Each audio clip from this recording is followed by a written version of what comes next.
안녕하세요. 2022년 7월 17일 저녁 반백 주린이의 탐구생활 10번째 주제 대차대조표에 대해서 말씀드리겠습니다. 지난번 손익계 사서 엉터리로 정리하고 난 다음에 좀 한 열흘 넘어서 지금 또 하는 것 같은데요. 그간 주식이 많이 빠졌죠. 그래서 이거 방송 녹음을 어떻게 해야 되나 참 깝깝한 마음에 이렇게 오래간만에 하게 됐습니다. 대차 대조표에서 이제 대조표는 비교하는, 대조한다 이런 표 이렇게 쉽게 이해가 될 것 같고, 대차는 뭐냐면 이제 대변과 차변, 그리고 이제 분계라는 단어에 대해서도 좀 아셔야 될 것 같은데, 분계는 이제 나눌 분자에 한 개, 두 개 할 때 그 개, 그러니까는 나눠서 차변과 대변으로 나누어서 하나하나 이제 구분해서 정리해 간다, 뭐 이런 뜻으로 보시면 될 것 같은데요. 보통 이제 우리가 낯설지 않는 한자 같은 경우는 대개 일본식 한자들이 대부분이고, 과거에 하지 않은 새로운 신학문, 주로 이제 서구에서 정리된 학문들의 용어들이 이제 일본식 한자로 변형돼서 들어온 것들이 많아서, 일반 생활에는 이제 익숙하지 않은데, 일단은 그래도 이제 일본도 역시 기존에 자기네들이 써오던 한자들이 있으니까 그것들을 그대로 썼기도 했을 거여서, 뭐 부채, 자본, 수익, 자산 이런 것들에 대해서는 어, 단어에 대한 감은 있으실 것 같아요. 그러니까 자본은 그냥 내 돈, 부채는 남한테 빌려서 쓴 돈. 이런 것들은 이제 증가될 때 대변의 기록을 하고요. 그 다음에 자산에 대해서 이제 정의는 뒤에서 할 건데, 그 자산의 증가는 차변, 비용, 뭐 부채의 감소, 자본의 감소, 그리고 이제 대변과 차변의 이제 증가고 여기는 감소 이렇게 기록이 되겠죠. 그래서 예를 들어서 이제는 뭐 회사를 운영하면서 건물을 사면 이제 이 건물 가치가 이제 50억 되네요. 그래서 자산이 늘어나는 거죠. 뭐 땅을 사도 이쪽에다 자산이 늘어나는 거고, 회사를 운영하기 위해서 이제 땅을 산다거나 건물을 짓는다거나 기계를 산다든가 이렇게 자산이 늘어날 때 이제 이 차변에 적고요. 그 다음에 이 자산을 뭘로 샀느냐? 30억은 은행에서 뭐 빌려서 샀던 이 부채가 증가된 거고, 그 다음에 이제 뭐 내부에 가지고 있던 돈, 그걸 가지고 20억, 근데 빌린 돈 30억, 이렇게 했을 경우 이제 요쪽에 대변에 적고, 요쪽에 차변에 해서 요 대차를 맞춰서 기록한다. 이렇게 보시면 돼요.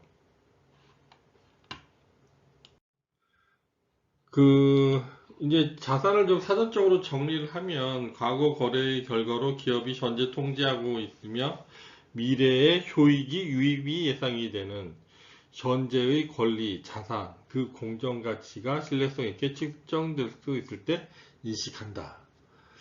이게 뭔 소리냐?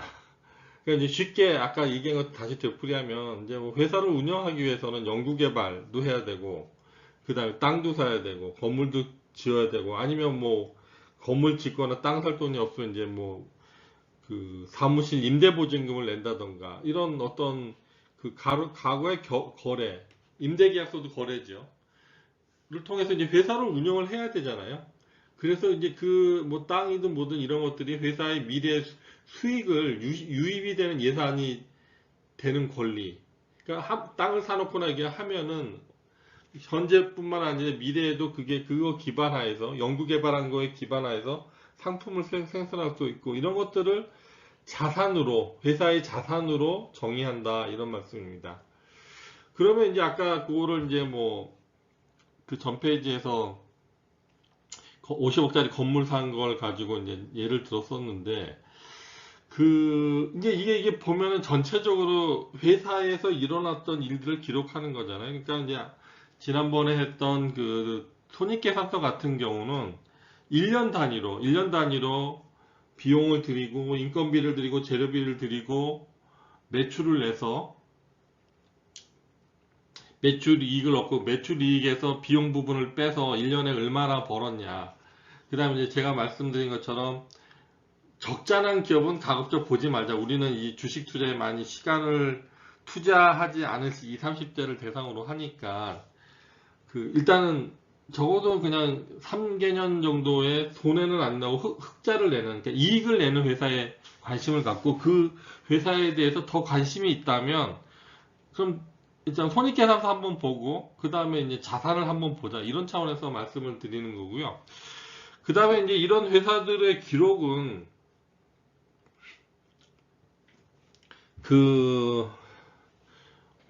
어떻게 하냐. 누구를 위해서 하냐. 기록을 어떻게 해야 되냐. 이런 것들에 대해서 이제 저기 좀 생각을 해봐야 되는데, 일단은 제가 이제 대학 입학해서 이제 회계학 이제 처음 배웠을 때 교수님이 이렇게 말씀하셨어요. 야, 저기 구멍가게에서 새우깡 하나 팔았는데 그거를 이제 매일같이 한 개 팔 때마다 기록을 해야 되는 거냐? 이러면서 이제 회계 기록의 어느 적정성에 대해서 말씀을 하셨어요. 근데 그걸 장사하면서 뭐 콜라 하나 팔고 사이다 하나 팔고 뭐 새우깡 하나 팔고 뭐 신라면 하나 팔고 이거 다 일일이 계산하냐? 그거 부적절하다 이렇게 말씀하셨거든요. 근데 여러분은 요즘 뭐 요즘도 아니죠. 제가 중학교 1학년 때 그러니까 한 85년 그쯤에 이제 저는 저기 편의점을 그때 처음 나온 걸로 봤는데 그 편의점이 뭐 언제부터 생겼는지 모르겠지만 그러니까 이제 포스라고 해서 포인트 온 세일 이제 파는 시점에서 기록을 하거든요.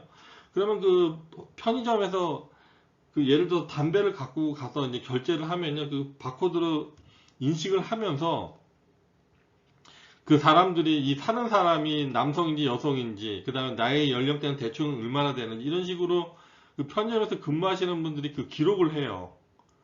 그러니까는 아까 처음에 말씀드렸던 새우깡 팔아서 그걸 기록해야 되냐고 물으셨는데 그렇게 할 필요 없다라고 말씀했는데 교수님은 또 어느 정도 이게 그 기업 입장에서는 이게 기록하는데 코스트가 적게 든다. 바코드로 쉽게 인식하면 아니 이 사람이 사는 사람이 나이대가 어떻고 그 다음에 판매 시점 시간대가 어떻고 이런 것까지 다 기록을 해두는 거예요. 뭐 이제 쉽게 말해서 뭐 빅데이터라고 통칭할 수도 있는데 그게 기록하는 비용이 적다면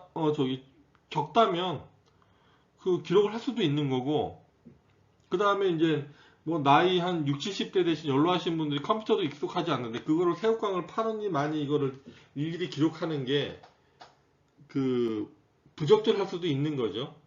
근데 이제 또 다른 한편으로는 이 기록을 누가 볼 것이냐 이것도 생각해 볼 문제예요. 그러니까 예를 들어 구멍가게면은 적어도 그냥 뭐 세무신고 하기 위해서 정도의 기록만 필요로 하지만 큰 회사 같은 경우는 주주도 있고 그 주주 중에 외국인들도 많이 있으면 또 영어로도 해야 되고 그 다음에 뭐 IMF 이전에는 1년에 한 번 정도 했는데 해외 쪽 주주들이 이제 IMF 이후에 늘어나면서 미국에서는 이제 1년에 2번 한다. 이러면 또 저기 반기 보고서라고 해서 그 결산 보고서 1년에 한 번 하던 거를 또 2번 하고 그러다 또 좀 지나니까는 4번 한다. 그러니까 3개월에 한 번씩. 그런 식으로 이제 분기 한 번씩 해가지고 총 중간중간에 보고하고 이런 것들이 이제 빈번해지고 바뀌는 거거든요. 그런 것들이 이제 그 기록을 누가 읽느냐. 그 다음에 뭐 기록에 대한 보는 사람들 뭐 그러니까 회사 내부에서 보는 기록으로 적합하면 그 정도 하면 되는 거고 그 다음에 이제 투자자들이 해외도 있고 여러 개 넓게 펴져 있으면은 그다음 그 투자자들이 또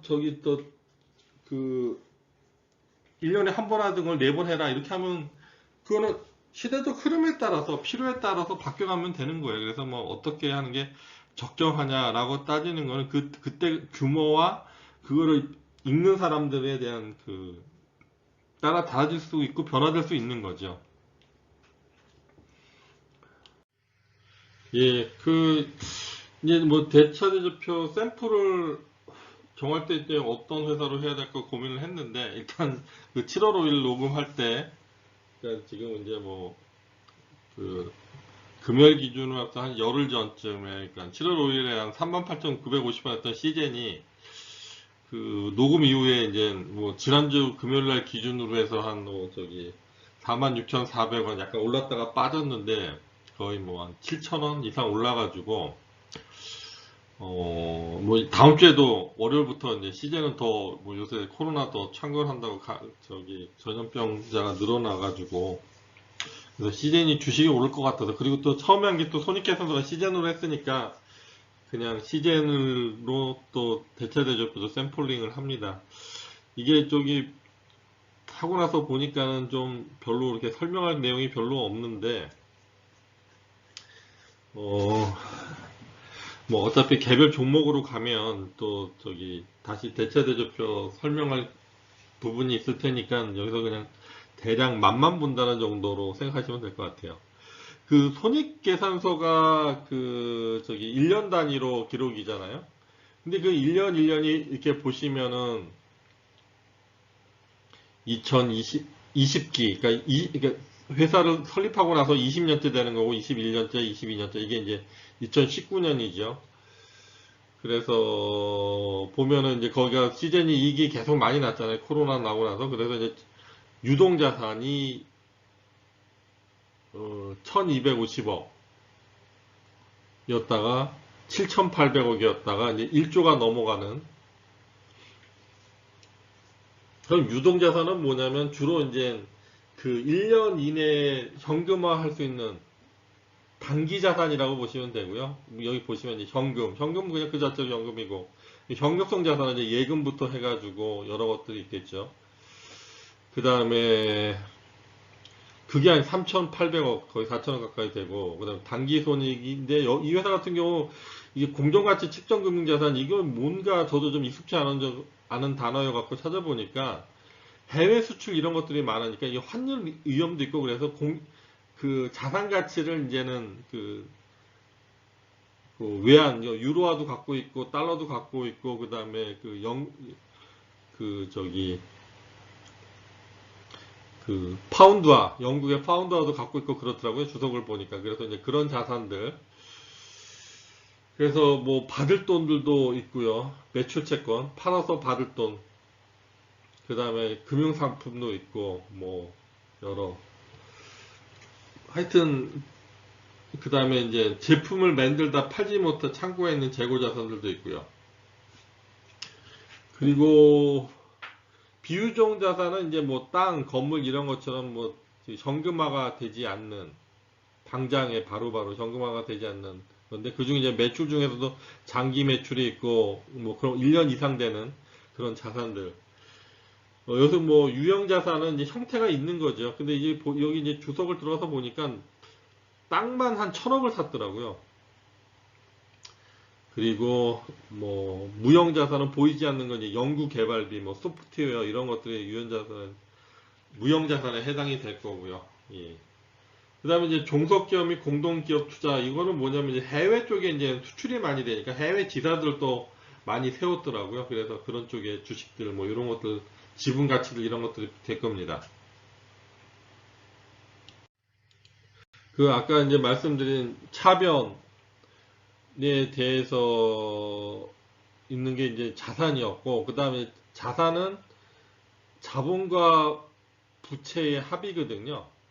그게 이제 합쳐서 밸런스가 맞는데, 보통의 경우는 이제 또 하나 보셔야 될 게 자본이랑 부채 관계가 어떻게 되냐. 자본이 100인데 부채가 1000일 수도 있다. 그럼 10배가 되잖아요. 보통 이제 우리나라가 97년 전에는 막 부채 비율이 뭐 1200%. 그게 12배라는 거죠. 이게 자본금은 100만 원이면 그 저기 부채는 뭐 1200만 원 이런 식으로 요 관계도 한번 회사를 볼 때 가늠해 봐야 되는데 이제 시제 같은 경우는 번 돈이 많으니까 자본 총계는 1조가 되고 부채는 뭐 3,600억 정도밖에 안 되는 그러니까 뭐 한 36% 되는 거죠 대략. 그래서 이게 이런 관계도 한번 그 이 회사가 어느 정도 부채 비율이냐 이렇게 볼 수도 있고요. 그 다음에 이제 대개는 그 자본이 100이면 부채가 200. 그러니까 부채 비율이 한 200% 이내면 대개는 그냥 건전하다, 적당하다 이렇게 보시면 될 것 같습니다. 여기 시제 같은 경우는 극도로 적은 편이고요.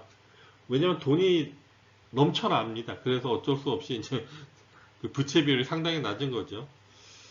그래서 여기 이제 뭐 그 비유동부채 이런 건데 이런 것들은 그냥 그 은행에서 좀 거래하니까 써달라 이러고 뭐 형식적으로 그냥 만든 거 일정도 부분이라고.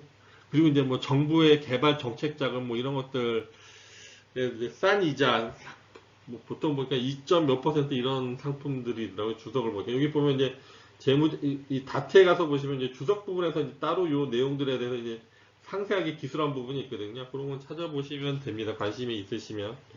근데 이제 대략 이제 간단하게 생각하는 거는 이제 회사는 그 한 해 한 해 기록한 거는 손익계산서고, 그것들을 매년 합쳐서 여기 보시면 이제 부채가 그 180억이었다가 이제 3천억이었다가 250억으로 뭐 줄고 뭐 이런 것들 흐름을 볼 수 있잖아요. 그걸 매년 쌓아오는 거에 합이 대차대조표다, 이렇게 보시면 돼요. 그래서 이제 뭐 여기 이제 부동산 취득하고 건물 짓고 이러면서 이제 여기 유동부채, 비유동부채는 이제 많이 늘어났고요. 개별적으로 관심 가시는 것들은 뭐 한번 들어가서 이제 그 뭐 시간이 많이 없으시겠지만 짬짬이 그래도 한번 읽어보려 하고, 그 다음에 모르는 단어들은 좀 찾아보시려고 하는 노력이 좀 필요할 것 같습니다.